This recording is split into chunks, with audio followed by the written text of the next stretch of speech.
Hey, good morning or evening, everybody. Um, I had another devotion here I was going to share. Just kind of a quick little thought. Really, it shouldn't take too awful long. It's just kind of something that's been kind of weighing on my mind for the past little bit, and something I've kind of been going through and whatnot. And I'm kind of just hoping that it'll help somebody. But anyway, before I get into the to what I got on my mind there, let me start off with prayer. Dear God, thank you for the day, and thank you for all of the blessings that you give me, God. God, I thank you for the sunshine and just the warm weather, God. It's God, I pray for everybody at the church. I pray for the church. I pray for this message. I pray for all of the upcoming messages, the services, and everything. God, please help whoever's in need, all of the special prayer requests that everybody has. God, help me. I've got a few prayer requests and little specials on my mind, too. God, I just ask for your help through all of that. You know the need of everybody, God. God, we just ask that you help us all. In Jesus' name I pray. Amen. So, my thought is about encouragement and just trying to encourage myself and somebody else or other people, not really somebody else, but I feel like as Christians, that's what we're called to do, is try to help out each other. And I got some folks here that I work with that I've been trying to witness to and everything, and just trying to encourage them to to do the right thing. And then there's another guy that I kind of work with. I buy parts from him and everything, and he's going through a tough time. He is a Christian, but he's going through a tough time with a lost loved one. His father just recently passed away, and him and his family's kind of grieving over that.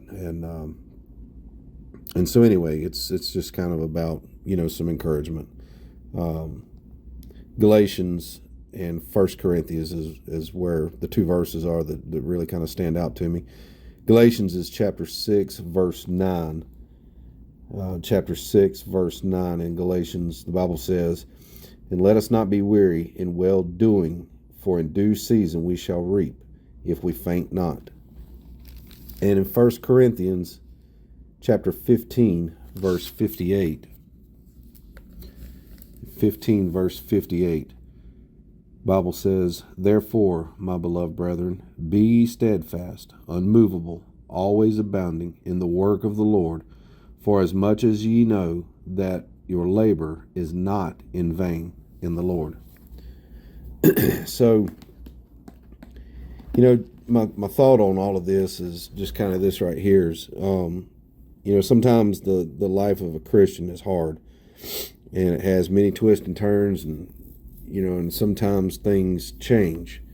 And but if it's God's plan and it's God's will, then throughout all of the twists and the turns and the changes, it'll all be for the better, as long as it's God's will.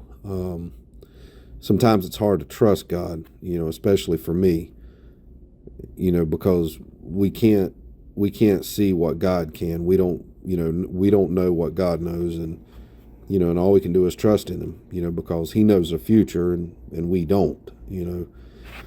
So we just have to try to keep our eyes on the prize. And it's hard for me to accept change. It's hard for me to accept change and to accept new things. Like for example, when I got saved, I was 42 years old when I got saved. So I held out for 42 years, and for 42 years, I fought God, and I fought with that. And I like to think that I put up a good fight, but I think we all know better. But really, it was just 42 years worth of resentment, to change, because of the fear of the unknown. I don't know. I didn't know what was going on.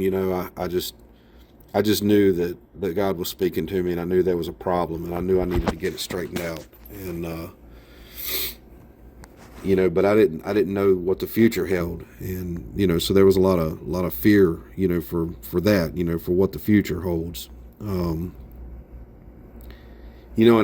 something else I don't know. I don't know why in the world God waited 42 years for me, to make a decision. Yeah, I couldn't have done that. Some of I work at a trucking company and I run the shop. So when I ask my mechanics in my position, when I ask one of my mechanics a question, I expect an answer, and I expect an answer right away. When I ask Cody or Ashton a question, I expect an immediate answer. I don't expect, and I can't handle, and I won't listen to an answer. If I ask one of my mechanics a question, they say, well, let me answer you in 42 years from now. Man, that ain't good enough. I ain't waiting 42 years for an answer. But God doesn't work in my time. He works in his own time. And so that's the what makes him so beautiful and me so weak. But 42 years for him could have been like a 0.00042 seconds, which whatever that is. I know that's pretty fast. But my point is God had a plan, and God always has a plan, and I've had to learn to accept, this fact right here, that even though this is my life, and as much as I want to try to be in control of it, and everything, but it's my life, but it's also not my place to question his plan. I just have to have faith, and so you just got to have the same faith. Just have faith that it'll all work out. So I encourage you to just don't give up. Keep on fighting. Keep on trying to do God's work. Everybody's life is a blessing, and everybody's life, just might be a blessing to somebody else. There's sometimes that you may be doing something, and you may think that it's in vain when it really may not be. It may be helping somebody out more than you ever really know. So I don't know. That's just kind of what's on my mind. That's really all of the devotion here. It's not really a long one or anything. That's just kind of what was on my mind, and hopefully it made sense, and hopefully it's some encouragement, something to think about. And so I thank you all for listening. I appreciate you. I love you all, and I'll see y'all Sunday.